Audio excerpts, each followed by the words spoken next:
So we mentioned this about 15 minutes ago. There was a frantic matter now unfolding in the Atlantic Ocean. Apparently, a submarine used to take tourists to view the Titanic has gone missing. Happened off the coast of Newfoundland and Labrador in the Labrador Sea in Canada. There are search and rescue crews now combing the icy waters. That is what we believe one of the submersibles looks like from Ocean Gate out of the state of Washington. Alexis McAdams just starting to dig into the story now. What do we think we know right now, Alexis?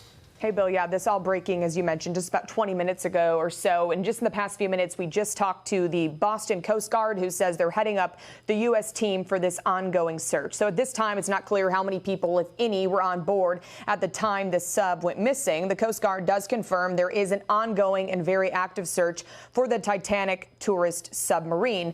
These small submersibles usually take paying tourists and experts to check out the wreck of the Titanic, and they pay big bucks to do this. At this time, though, as we mentioned, not sure if anyone was on this, if there were any tourists on it. Ocean Gate Expedition does lead the tours of those submersibles. Experts say it takes you underground to see the wreckage of the Titanic. That's just about 400 miles off the coast. We've not been able to reach Ocean Gate at this time, but there is information about the trip posted on their Twitter page. It takes hours to get down to the site. I was reading, Bill, it said about 8 hours for this trip, and the company's website does advertise 7-night voyages to see this wreckage. It's priced at about $250,000 to see the site of that famous shipwreck down there at the bottom of the Atlantic, just off the coast of Newfoundland, Canada. Once again, we've been checking in with the Coast Guard out there in Boston just to figure out exactly what's going on. They haven't been able to give us too many details at this time because they're so busy trying to figure this whole thing out. But as soon as I get more details, I'll bring it right back to you, Bill. Yeah, just looking at their Twitter page for Ocean Gate Expeditions,